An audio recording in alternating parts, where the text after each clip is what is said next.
And welcome to the Hot Tag Podcast. I'm Chris. And I'm Mike. And Tom isn't with us tonight. He's feeling a little bit He under the was weather. drafted to another podcast. He was drafted to another podcast. We might make a trade. But Tom is actually feeling a little under the weather tonight, which is a shame since we haven't done one of these in like 2 months. He's going to return as Broken Tom. As Broken Tom, yes. Broken Tom. Broken Tom Hardy. Yeah, because I'm confused as fuck on that. So I guess you haven't been watching it. I've been watching it. I hadn't been watching it, and I guess that's kind of where we'll start off because it's just such an odd thing. I hadn't really been watching much TNA, so I don't really know what started the whole broken Matt Hardy thing.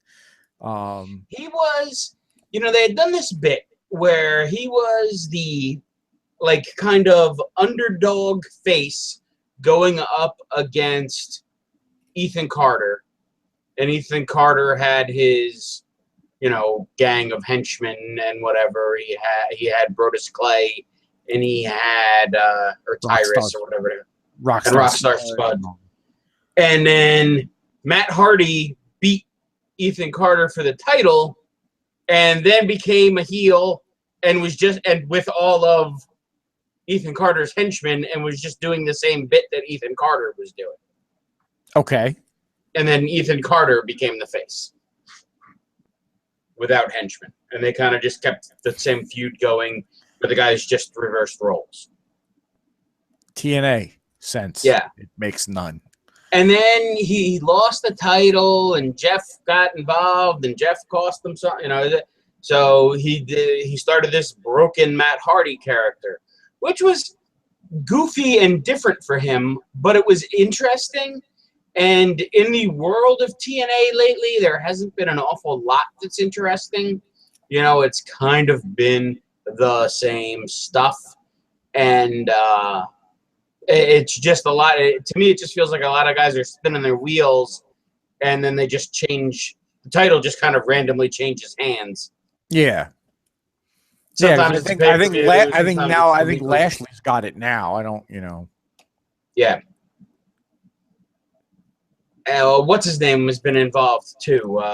The big Scotsman whose name I always forget. Drew. The guy formerly known Drew Galloway, formerly Drew McIntyre. Yes. Well, I have such a hard time remembering his name.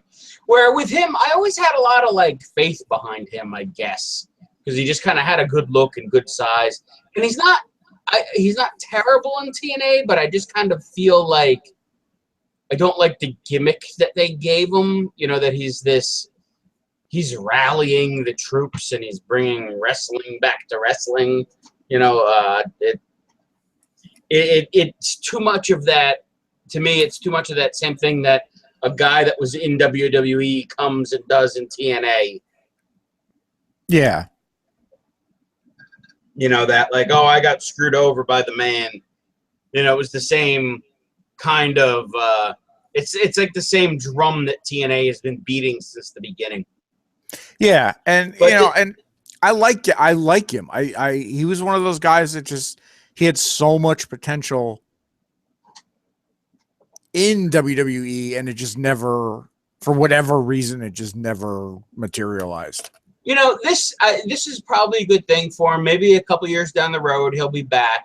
So he goes out, gets some work. There are guys that, I think a little bit of time will have benefited them, going back out on the road. You've seen it, getting out from underneath that WWE umbrella for a little bit and having to work other places. Yeah. But the whole, the whole Brother Nero, broken Matt Hardy thing, it was weird and it was kind of goofy, but it was at least entertaining to a point. It was one of the few things on the show, because usually I DVR the show and wind up fast forwarding through it, and they were one of the few points where I wouldn't fast forward. I'd have to see what kind of goofy shit they were going to do. And I have to say, Matt Hardy's wife, Rebby Sky, I mean, she just looks like she smells like body glitter and bad decisions. Yeah, yeah. And I don't really know who she is. Is she like, was she a wrestler? Or was she a valet? Yeah. Or was she just some chick that he met in a strip club? The answer is probably just yes. All of the above. She has been his valet. She has been a wrestler. You can go online and find naked pictures of Rebby Sky. Okay. And she's the reason why Awesome Kong, I think, isn't there anymore.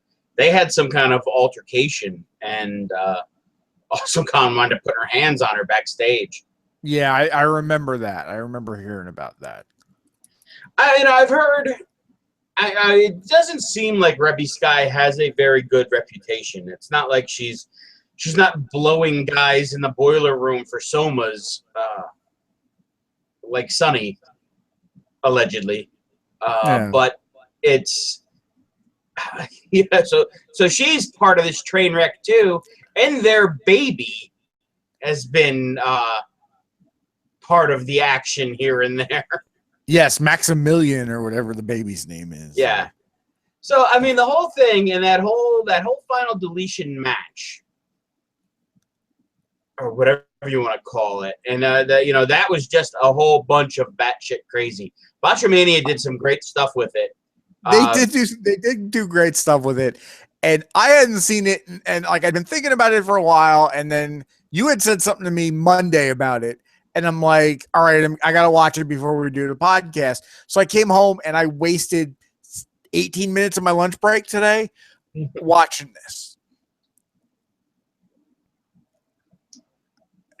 Botchamania spliced in the overly surprised guy from when The Undertaker lost at WrestleMania. Yes, yes.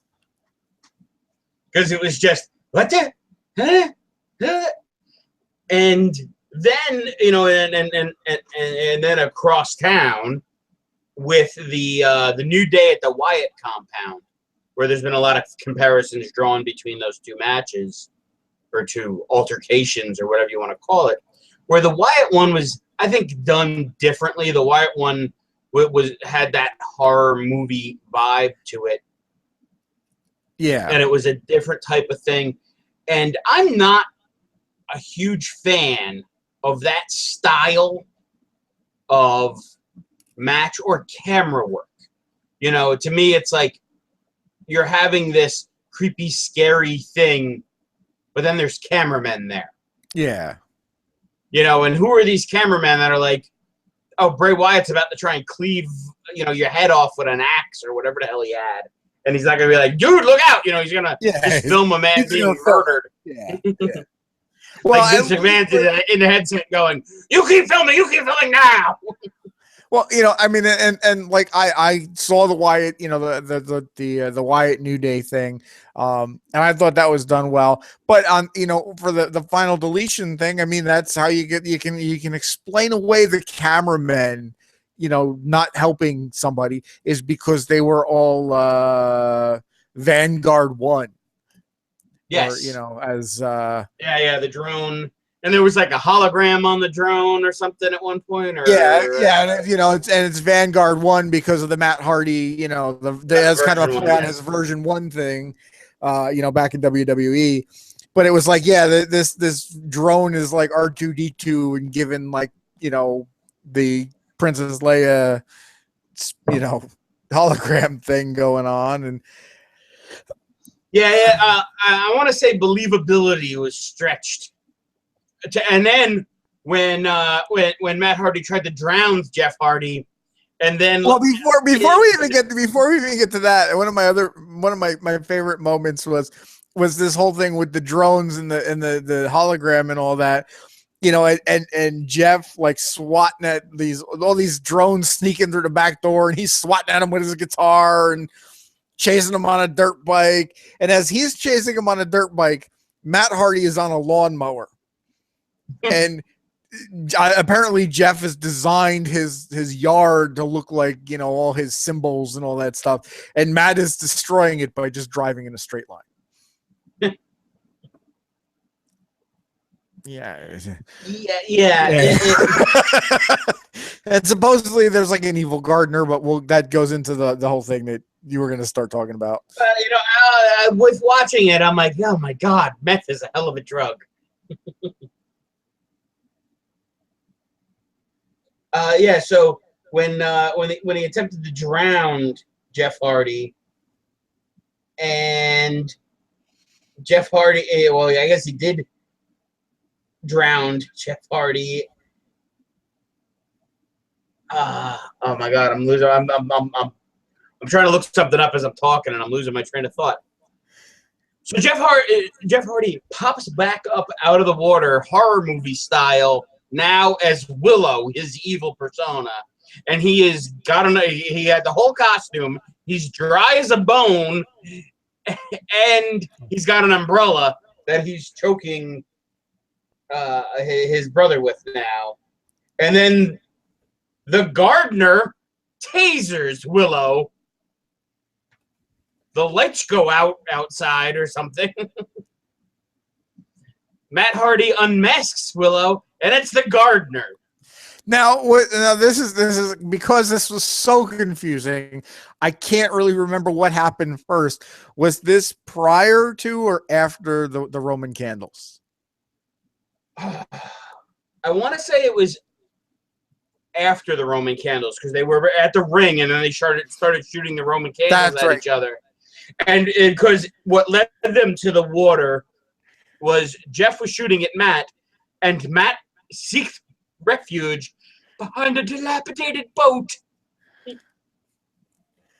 which now might be my third favorite TNA character. Dilapidated boat. Dilapidated boat is actually has a Twitter account now.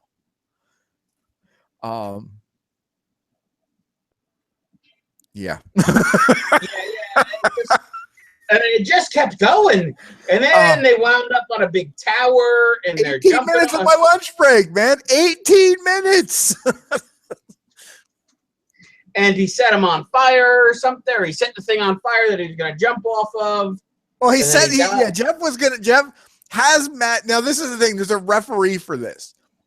And Jeff chokes Matt out. Matt's hand hits the ground. Most times in a wrestling match, when I've seen someone get choked out and their arm is limp, that's the end of the match. Apparently not in the final deletion match, because Jeff climbs up to the giant,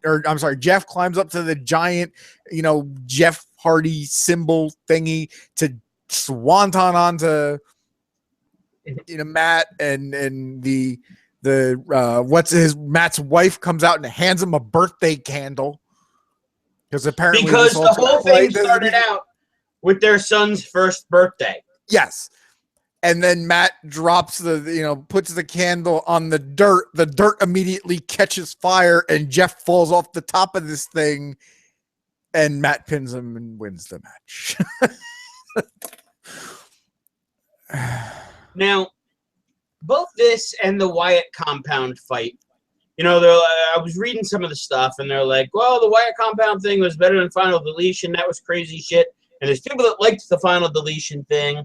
And there's people that are saying, oh, WWE ripped off Final Deletion with this. But in my opinion, I think they both ripped off Lucha Underground. Because this is kind of the crazy shit that's part of Lucha Underground. Lucha Underground happens in some fictional universe where people are magic and things happen like that. But now all of a sudden, this was, I mean, it's at the same level of craziness as, remember when Kane and The Undertaker were throwing lightning bolts at each other and they set that dude on fire? Yes. But, I mean, you had kind of established that those characters were magic. Yeah, I mean that was kind of from the very beginning. It's like, Undertaker and Kane were of the supernatural realm. But Matt Hardy and Jeff Hardy have never been magic. But now they have magic and advanced technology beyond anything that exists, and I maybe that's if they go in this direction and just keep doing that, maybe it's gonna drum up a little bit more interest and be something different. Maybe. And I hope so. I mean, because I don't want to see the company fail. I'm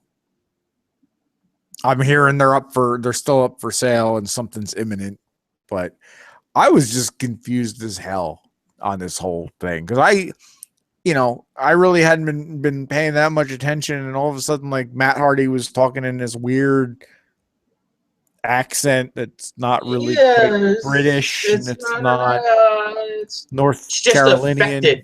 Yeah. it's like British by way of North Carolina. Yeah, I don't know what that was, but again, use the Wyatt thing. I thought the Wyatt thing was done was good. The final resolution thing was a little confusing. There were a couple of those camera shots in the Wyatt thing that I'm like, all right, where's this? You're not. You're shooting a horror movie. It took me out of it.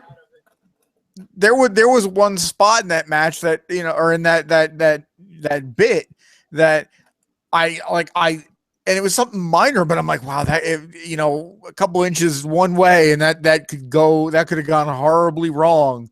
And that was when Xavier was hiding behind a tree, and Bray swings the axe at the tree, and embeds the axe in the tree. I'm like, holy shit. But you also have, so when you're shooting something like that on film, you can do 92 takes. Yeah, but I'm just see what works. But I'm just saying, just 6 inches in the other direction, and that brings you're short a member of the New Day. yeah. They could have just killed a man on tape television. It's like that would fall under Pillman's Got a Gun, Yeah, I guess this is that's kind of what a lot of this reminds me of. Is that whole Pillman's Got a Gun bit. Yeah, I forgot about Pillman's Got a Gun, but you're right. That's they have done things like this, and it has worked. Stone Cold fighting Booker T in the grocery store. Yeah, which is still one of my favorite bits that Austin did. Yeah, I always liked it. Maybe they're trying to capture some of that lightning in a bottle. Yeah. But did you see the TNA has now packed up and moved to Thursday nights? I saw that because when I was watching the final deletion thing today, it kept like cutting out and going to this commercial like, you've been stood up on Thursday nights, we're moving to Thursdays. It's like, okay, yeah, and you're moving to Thursdays on a station that most people don't have or don't even know they have. Yeah, I was listening to Cornette slam it the other day on his podcast. And I forgot it used to be the TV Guide channel. That pop became this. But and then I saw some people that were saying, they're like, oh, why does WWE have to move? They put their show on Tuesday to go after TNA. And I'm like, oh, they've always taped. They've always recorded that show on Tuesday. Yeah. And it's just going to be live now. I'm like, it's not. They weren't really moving anything. That's just the way their schedule is set up. That they do their big shows Mondays and Tuesdays. So it's not it's still weird because I'm like, they're not going after them, and I don't think they're duplicating them. But through the course of things with the Cruiserweight Classic and with some of the other things, they're mentioning New Japan a lot. They're mentioning Ring of Honor. They're mentioning a few of the other promotions. but still they haven't said TNA on one of the wrestling shows. Yeah. And they haven't, you know, and then with Lucha Underground, I can just kind of see that being that's a weird part of the equation. And, you know, I was thinking about it too. Does WWE buy out TNA if it's up for sale? You know, and again, it's the tape library. It's another thing for the show. And it's like, what are you really going to get out of it? You know, James Storm, the Hardys, Mike Bennett, and Moose. Yeah. What else do you really? Abyss and Crazy Steve? Yeah. I don't. And Bram. I mean, the rest of it, it's like, you know, Rockstar Spud, I could see fitting in the cruiserweights. You know, some of their guys would, you know, might fit well in the cruiserweights. Some of the guys,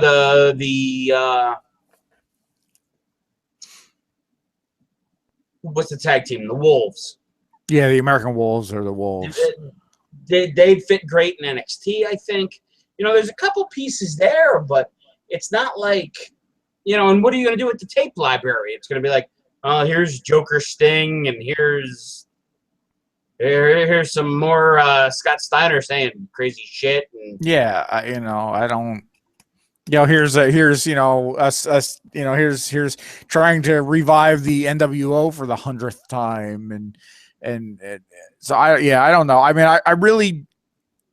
I don't want to see Vince buy it because I really think we need a viable alternative. But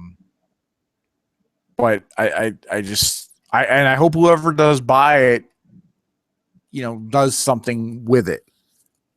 Yeah, I'd like to see somebody buy it who we really need somebody who's a fan, but they also understand that they need to be hands off and let somebody from the business run it. Yeah, you know, it's got to be like a Jeff Jarrett or a Jim Cornette or like a Dutch Mantel, Zeb Coulter type. You know, one of those guys that booked for years and did things like that and could just do a wrestling show instead of people trying to be like, well, we're going to make something different with wrestling. You know, people that watch wrestling like wrestling to be wrestling. You know, they don't need a crazy jackass sci-fi show or a little mini horror movie or those things. There are people, you know, people have been loving NXT. That has been the most pure wrestling show I've watched in a long time. Yeah, I've been watching NXT religiously. And enjoying it. Last week's Balor Nakamura match was fantastic. You know, the other thing that they've got going on the network now is the Cruiserweight Classic, which, you know, is pure wrestling. It's not 2 hours of talking and you know, an hour worth or 45 minutes worth of matches. It's yeah, and you're getting half-hour matches on NXT. You're getting solid stuff, and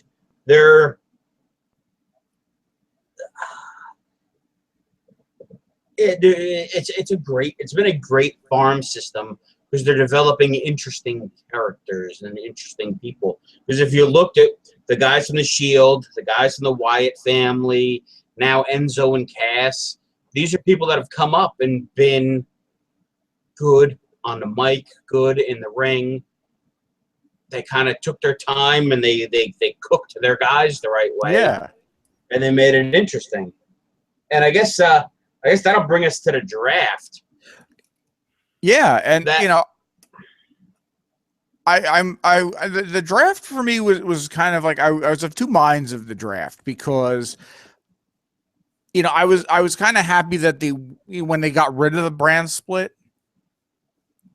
Well, it had gotten so muddled Yeah, and now I'm kind of hoping that with the brand split, they keep it at that. It's not, and I really hope that they don't do the draft every year.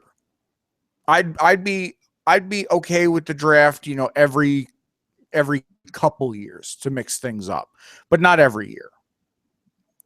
And some of the names they brought up from NXT were a little bit of a surprise in the draft. Well, Finn Balor, we all knew Finn Balor was coming up. Farewell match, I was pretty sure he was going to go. I'm flipping through a little bit. Yeah, I'm kind of looking. Nia Jax was another one. I wasn't surprised because she's going to make the women's division more interesting because she's different.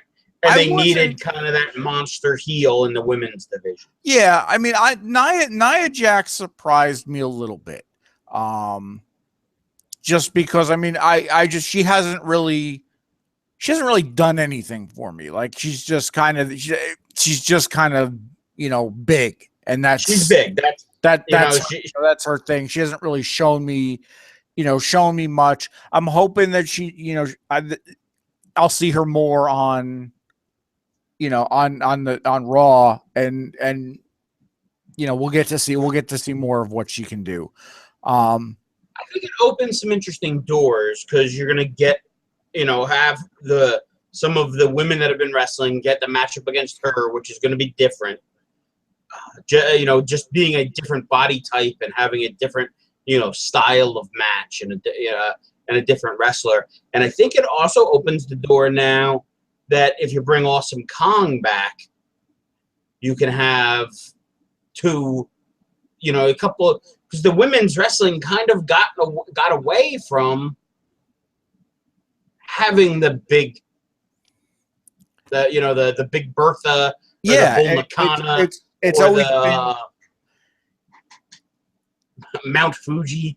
Yeah. And it's gotten, it had gotten in the past, 10, 15 years or whatever, even probably even a little longer than that, it had gotten to be more of the, the supermodels that just like, okay, they got, they're blonde with big tits and they can, and occasionally you'd get like a Beth Phoenix or somebody like that was a little bit more muscular or a little bigger and could throw somebody around. But in the past, in the past handful of years, since Beth left, the women that WWE had on the roster that were solid wrestlers have either retired or moved on to other promotions. Lita and Trish were, were two of the top women in the past 20 years. Mickie James left and went to TNA. Gail Kim, who I always liked Gail Kim, but she just never seemed to fit in WWE and kind of burned her bridges every time she was here or there. And then, then we got stuck with the Maurices and the Michelle McCools and the Bella Twins and, the Eva Maries and these women that weren't really wrestlers. They were models that were going to get in the ring. Yeah. And they'd pull each other's hair for 6 minutes. Yeah. So that's where, it's nice to see these women that, the Charlottes and the Paiges and the Becky Lynches that can actually get in there and really wrestle. I'm hoping that Nia falls into that. And that brings in another surprise for me in the draft was no Bayley.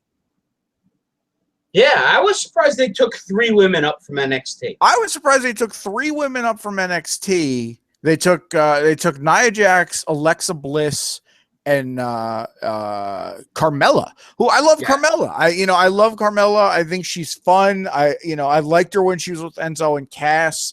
I'm kind of disappointed that she's not going to be with Enzo and Cass because she's on SmackDown. Yeah. But she's another one. Like, I just don't feel like she was ready. I think she could have probably stood to have a little more, be a little more seasoned. I get that Bailey's got a return match with Asuka coming up in the next couple weeks, I guess. So I understand why, you know, they're probably going to give her another run with the title, but yeah, I'm just the fact that Bailey is not up yet just blows my mind. I think that knee injury, I think that kind of put their plans back a little bit for her. Yeah, probably a little bit. And honestly, I would almost say bring Asuka up before you bring Bailey up, because Asuka's a little older. Yeah. You know, Asuka's been in the business, you know, and it's almost like use her now while you got her. Yeah, and she's another one I like. I like her look. I think she's, you know, I think she's different. You know, she's not really, and again, she doesn't fit that mold of, you know, blonde, big tits, you know. You know, so I think the women's division, you know, however they're going to do it, because I mean, the title is obviously on Raw with Charlotte having it. And it's not going to change hands this weekend because there's no women's match, or there's no women's title match. I think there's Natty, Becky Lynch, but there's no women's title match. No, they haven't really made an announcement yet, have they, about what's going to happen with the titles? Like, or is there going to be a world title on each show? I don't think so, and I think what's going to happen is, and this is kind of my prediction for Sunday, and we'll talk about it next week and see if it came true. But I think since, you know, Rollins went number 1 to Raw and Ambrose went number 1 to SmackDown, and there's that triple threat with Reigns, you know, Roman Reigns, who's kind of an afterthought at this point with the drug suspension. I see there being kind of a screwy finish. I agree with you. I definitely kind of feel a double pin on Raw or on Reigns that'll, you know, there'll have to be 2 titles. Yeah. Because I don't think you can have both shows, and you can't keep both shows. You want to keep both. I want them to keep both shows separate, and you can't have both shows separate if you have the title on one show and not, you know, not it. I just don't think it's going to work for me if they don't have separate titles. You know, they kept the U.S. title on Raw because Rusev has that. IC title went to SmackDown because The Miz has that. I think the only title that's going to bounce between shows, and again, I'm not really sure I'm a fan of this, is the tag title. But, you know, as far as tag teams go, there's not a ton of tag teams. You know, I'm looking at the list now. Tag teams on Raw, you have New Day, Enzo and Cass, Gallows and Anderson, which I'm just, until they do something and tell me otherwise, they're being called Gallows and Anderson because with AJ going to SmackDown, they broke up the club. Golden Truth, the Dudleys, and the Shining Stars. Yeah, so that's everybody on Raw. It breaks about even. It's about 6-6 or 6-5 or yeah, because you have on SmackDown, as far as tag teams go, it looks like you've got the better portion of the Wyatts. The only Wyatt that is not on that show is Strowman. I think everybody else. I don't see Luke Harper on this list, though. I don't think he was. Luke Harper has not been around. I don't know what his status is. He's been hurt, so I guess he wasn't drafted.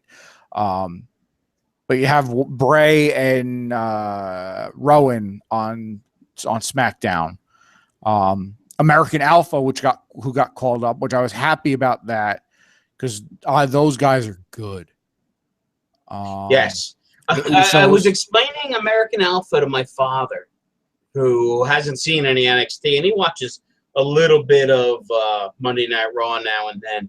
But I was saying, imagine if you crossed the Steiner brothers and the Rockers. Yeah. You get American Alpha because they have those big, strong kind of Steiner brothers power moves, but then they also have that Rockers type of synchronicity. Yeah. I like them. I've been watching them in NXT for, over the past couple of months. I like them a lot. Tom and I had talked over the weekend on like one of the things, to do with American Alpha would, and because there's a rumor that he's kind of might be coming back, is put him with Angle. But for me, that just kind of rehashes World's Greatest Tag Team. It does, where I kind of like the idea of if you did do that, and it's like you have Angle come back and you have him with them, and it's like, and it's like, I'm here and I'm with some Olympic wrestlers and I have this great team now that I'm working with. Then you have Shelton Benjamin show up. Yeah. And then Shelton Benjamin's like, you think that's the greatest tag team, is that? And they're like, oh, you're going to come with your tag team partner next week? And he's like, yeah, I'm coming with my old tag team partner next week. And then when they have the match, it's Shelton Benjamin and Brock Lesnar. Yeah. But you can't really do that, though, because Lesnar's on Raw. Yeah, I know. I like it. I like it. That's what I would book. No, I get it. For me, the tag teams on SmackDown aren't as strong. I mean, I'm really high on American Alpha. You've got the Ascension. Maybe they'll do something with them. Technically, you've got the Hype Bros, because Ryder and Mojo are on SmackDown. I think, for me, bringing Mojo Rawley up might be my favorite thing that they did. Yeah. Because I think there's a ton of potential there. Because it's a tag team. He's and they both are interesting singles guys. And I think there's a lot that you could do that Mojo Rawley could kind of he could become a good heel. He's got that right look. And, for him to turn on Zack Ryder, and kind of like a Bruno Sammartino, Larry Zbyszko, my protege and friend, has turned against me type of thing. And you can open up that angle. Or the other way to do it is if Zack Ryder is going after this IC belt and he's had this, or the U.S. title now, or whatever he's going for, and he's had this quest to get to the top of the mountain again and grab that brass ring and do all those things that he tried to do and failed, and then he tried to do it again, and he did it, and he lost it. And then, you have Mojo Rawley show up and win. Yeah. You have him beat Rusev for the title. First shot. And Zack Ryder snaps it. Yeah. I like that Zack Ryder, that they've breathed this second life into Zack Ryder. Yeah. I felt like, he got that big D push and it was like, all right, he's this jobber again, and you kind of forget that he's on the roster, and then he's on NXT. I think he took the demotion well. I think he went there, he worked both shows. They did that, he did the transitional champion thing for him. But now he's kind of become a bright bulb again. I think they might have kind of looked and been like, well, who's been healthy for us? Who's been dependable? Who gets a good reaction from the crowd? He has all those pieces that they want in somebody. Maybe they're finally going to use him. And he's in phenomenal shape. Yeah. He's probably in the best shape he's ever been in. For me right now, it's strike while the iron's hot, and bringing Mojo Rawley up. You kind of, there's 3 different storylines that you could run with easily. You have 2 years of programming right now, kind of, with those 2 guys. And hopefully that's what they do. I like, and as far as the even with the authority figures, I like what they did. They gave Stephanie Raw, they gave Shane SmackDown, which we kind of had a feeling that that's what they were going to do. Yeah. And then they made him pick GMs, and the GMs are probably 2 of the most popular faces in the history of the company. Yeah, and I think it's smart to put Daniel Bryan on SmackDown to help with the ratings. And let me tell you, Foley looks fucking phenomenal. Yeah. You know, he got involved in doing the DDP yoga. I think he says he's lost like 60 pounds or something like that. You know, he looks great. You know, he was kind of a no-brainer for me because I know he's got that new show coming up with his, you know, on the network with his daughter. Right. And I had a feeling they were going to have to keep Daniel Bryan involved somehow. Yeah, it made sense. You know, if you keep him working, you keep a paycheck, because he'll go work at Ring of Honor, or he'll go someplace else. You know, somebody would pay him to be there and just be that, you know, just to put his face on TV. So it's a smart move to keep him up and running. You know, one of the things I noticed that they did, and I was when I saw that they did it, they kept Sami Zayn and Kevin Owens on the same show. Yeah, and I'm glad they did, because you can kind of keep that feud going a little bit, because it's been good and there's a lot of history there. yeah. But I think the other thing that it could turn into is if you do get the club or some, you know, faction or hierarchy there, maybe Kevin Owens and Sami Zayn do one of those like Hulk Hogan, Roddy Piper, standing in the middle of the ring, fighting off guys, you know, meet back to back in the middle of the ring, and it's like they're the only guy that they can trust to fight with them, type of thing, and put them back together.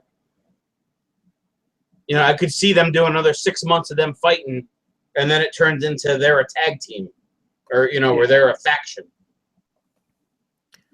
Well, and yeah, I mean, I could definitely see that, and I like that. And they kind of teased, you know, they talked about it, you know, a couple of weeks ago on Raw when, you know, when they were on the highlight reel with Jericho, and then when they did the double super kick to Jericho. Yeah. You know, it was kind of, you know, he does his the drink it in, man, or whatever he does, and yeah. You know, I'm kind of loving, like, I'm kind of loving this version of Jericho too. I love how Jericho keeps reinventing himself. Yes, this this homoerotic weird Jericho. I'm loving it. I really do. I think this is what probably next to, you know, the best in the world at what I do, this might be my favorite, you know, incarnation of Jericho. This one when he was sitting on top of the ladder with his legs crossed, and kind of that whole thing that they did with those 6 guys, it really was some of the best stuff that they let, you know, guys do in a long time, and you got to see some personalities, and those guys all got to develop their character a little bit better. Here's the way I would book what's going to happen. Okay. The Sami Zayn needs a partner to fight the club, teams up with Finn Balor because they're buddies from NXT. Yeah. Finn Balor turns on Sami Zayn, reunites with the club. There's your bad guy faction. Sami Zayn needs help. He's got nobody he could turn to but Kevin Owens. Yeah, I like that. Yeah, and we might see that. We might see something like that happen. Yeah, because I'm interested to see where they're going to go with the whole club thing. You know, because I liked it. You know, I liked it when it was AJ Gallows and Anderson, but you know, the guy that put the Bullet Club together was Prince Devitt, aka Finn Balor. So that's going to be interesting to see. Another thing that came out of the draft that they announced today is they shook up the announce teams. Did they? Raw is going to be Michael Cole, Corey Graves, and Byron Saxton. SmackDown is going to be Ronaldo, Bradshaw, and Atunga. And there is one very prominent name that has been left out. And that would be Jerry the King Lawler. Yeah, I'm not surprised. You know, he had some legal trouble where it was not his fault, from what I've kind of seen. It seems like it was a drunk girlfriend who called the cops. Yeah.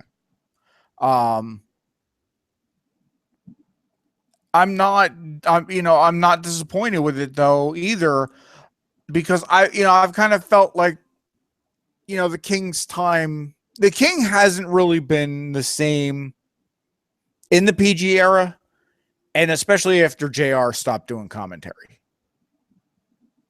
Yeah. It just the King, and he's been, I guess, over the past year, he's kind of gone back into more of that heelish persona, but it just really hasn't really done anything for me. Yeah, he hasn't been the same guy since the heart attack. Definitely since the heart attack. But I like Ronaldo. He was one of those guys. I hadn't really seen him. I think the first time I heard him call anything was like the WrestleMania pre-show match. And I'm like, why is this guy not on one of the main shows? Yeah, he does a good job. Because he called he called like a Hurricanrana or something like that. And I'm like, oh my God, he's actually calling moves. Yes. I'm excited for Graves to be called up. Because I think he's done a really good job on NXT. He does the pre-show stuff and the post-show pay-per-view stuff, and he does a good job. So I'm kind of happy to see him, get to call Raw.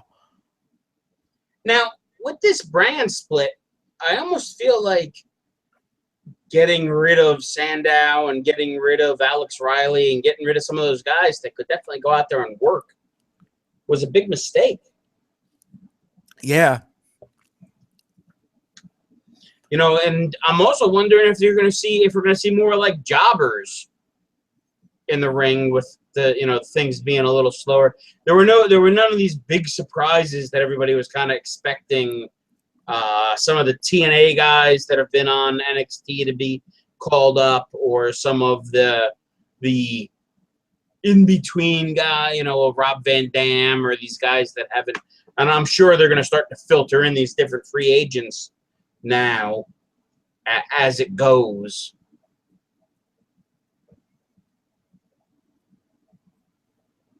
There's a lot that's going to unfold. I feel. Yeah. I mean, this is this is going to be our, kind of our final monthly co-branded pay-per-view, because I think they're talking. They're going to do, they're going to have the major shows at both shows, or major pay-per-views that both are going to be on, but then they're going to have, each brand is going to have its own pay-per-view, but they're going to alternate months. Okay. At least that's what I had heard, and I like that. So that kind of gives you a little more time to build. Yeah, I like that too. Build some stories and not necessarily have to have things wrapped up in a month. Which is, and I've been saying this for a really long time, that is one of the things that I do miss about wrestling. And then, not to sound like a grumpy old man or anything like that, but, when we were growing up, there were 5 pay-per-views, and you would have months to build up, you had months to build up Warrior Hogan, or, Flair Savage, or whatever. And, in the past 20 years now, it's been, there's a pay-per-view every month.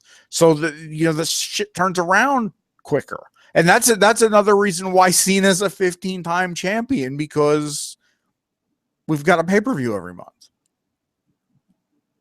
I think if we didn't have a pay-per-view every month like it used to be, I don't think, because back then, Hogan being a 6-time champ, or whoever, however many times, 4-time champ, or whatever he was, that was a big deal.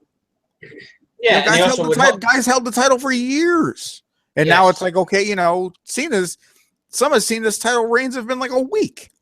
Mm-hmm. He had a title reign that lasted a show. You know, yeah, half a show maybe even. I'm excited for what they're going to do. I think it opens things up. I think some of the guys that have gotten lost in the shuffle, like a Dolph Ziggler, like a Jack Swagger, you'll start to see them get to. They won't have. I don't think they're going to have to job as much as they were doing. So you're going to get to see some of these guys have decent matches because you're watching some of this and it's like you got 3 former champions that are jobbing every week. Yeah. And I think one of the, again, one of the biggest things for me is Cena going to SmackDown. Both Cena and Orton going to SmackDown.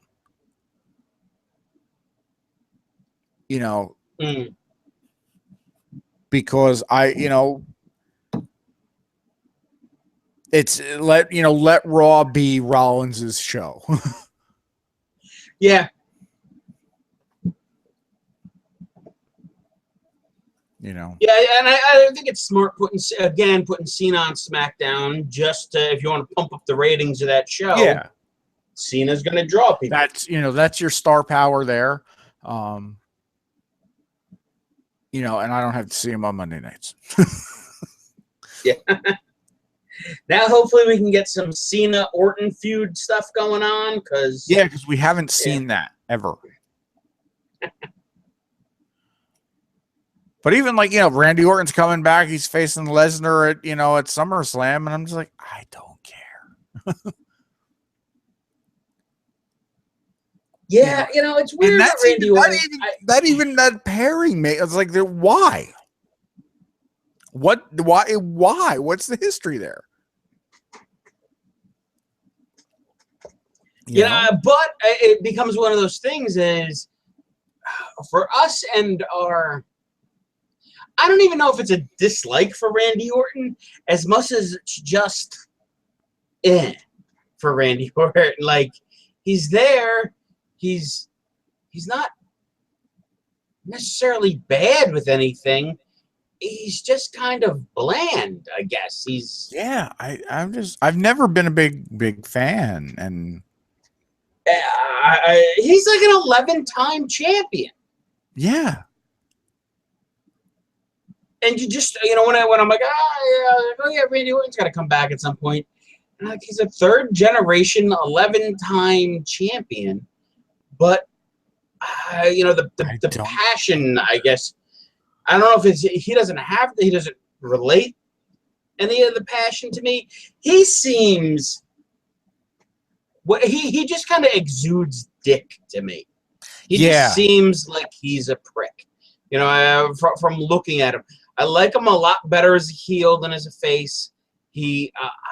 I like him when he's kind of with other guys, as opposed to that lone character. I don't think he's like a Steve Austin. I kind of see him more being with 2 or 3 other, like that legacy or evolution. You put him with 2 or 3 other guys, and you kind of let him be the snarling prick in the corner that he kind of fights. He doesn't get along necessarily with anybody, but will, work with somebody to succeed, I guess. Yeah. Again, there's ways I would book him different than what they've done with him, and it would just keep it a little bit more interesting for me as to who his character would be. I sometimes it just kind of, to me, it kind of feels like what they do with Randy Orton seems forced and put on. Yeah, I was just gonna say that whatever they're doing with him, it just seems kind of forced. As much as we dislike the John Cena character, you kind of believe the John Cena character. Yeah. I'm not even a huge fan of the things that Dean Ambrose does, but I buy it. It's there. Randy Orton to me is kind of like Roman Reigns. Like, he's got all the tools, but it ain't quite right on some level. I don't even really know if he has all the tools, because there's just with him, for me, there's always been something missing. you know, he's got a good look. He's athletic, but there's just, you know, there's just something that just doesn't. To me, he's not the full package. Where like Cena's got is, you know, as much as I'm tired of Cena, he's got everything. He's got the charisma. He's got the look. He's, you know, he's, you know, despite what we all say, he's a good athlete. He might not be, you know, he might not be the best technical wrestler in the world, but, you know, put him in a match with somebody good. Looking at you, AJ Styles, he'll put on a good match. You know, and that's kind of where, you know, you're right. The Randy Orton Roman Reigns comparison is spot on for me. You know, it's Randy's the guy, you know, Randy, and now Roman Reigns is kind of the guy that, you know, Vince wants to, you know, it's Vince's guy, wants to push him, and I'm just not into him. Yeah, I agree. You know, and it's definitely going to be interesting to see what happens starting next week when Roman Reigns comes back from the suspension. Because, you know, what I've heard is, you know, I had heard in the beginning that, you know, the punishment that Vince was going to give him was just, you know, you drop the title and then that's it. But, you know, Hunter made him like stand up in front of the whole locker room and apologize. Yeah. And, you know, and from what I've been hearing, it sounds like Vince is soured on him considerably. Can he be one of those, you know, Triple H stories where, you know, Triple H got punished for the curtain call and, you know, ate shit for a year, you know, lost to Warrior in a complete squash match at WrestleMania. You know, he was supposed to win King of the Ring that Austin won, and we all know how that turned out. Yeah. You know, is that going to be the thing? Is he going to kind of have to, is he going to be thrown down to the bottom of the ladder and kind of have to build his way back up? I kind of would like to see it, because I think if they get, you know, if that happens, and I think that would actually be the thing that got the fans behind him. Yeah, because it'd kind of be sink or swim. It's you know, make this work, or, you know, or it ain't gonna work. Yeah. You know, I do like that. It seems like their whole plans with AJ Styles kind of got shot a little differently. You know, they weren't expecting the reaction that they got for him. No, and they weren't. He went, you know, I'm sure he was going to be having some kind of nonsense match with Dolph Ziggler in their plans someplace. And it's like, you know, and he's the number 3 pick in their draft. Yeah. Yeah. I think they didn't realize, you know, they didn't think it was going to happen that way, or it wasn't supposed to happen that way. But again, you know, Reigns, his suspension, because I mean, he would have been the first pick in the draft. He absolutely would have been the first pick in the draft had he not gotten suspended. And I think he went like round 2 or 3. Yeah. You know, and that's round 2 or 3. And this being the guy that is in the triple threat match on Sunday for the title. You know, that tells me something. So it's definitely going to be interesting to see where they go, you know, where they go with Reigns with this. And I really would like to see him kind of knocked down and have to build himself back up. You know, show me something. You know, this time, you know, you had it handed to you and you fucked it up. You know.